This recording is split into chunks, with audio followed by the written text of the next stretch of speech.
స్వార్థం కలుషితం అయ్యే ఈ జీవితం ఇక చాలునయ్యా ఈ నాటకం లయకారక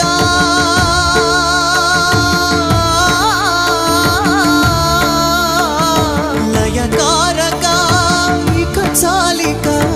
అర్ధనారీశ్వర గౌరీ శంకర అర్ధనారీశ్వర గౌరీ శంకర ఎవరికి ఎవరయ్య ఈశ్వర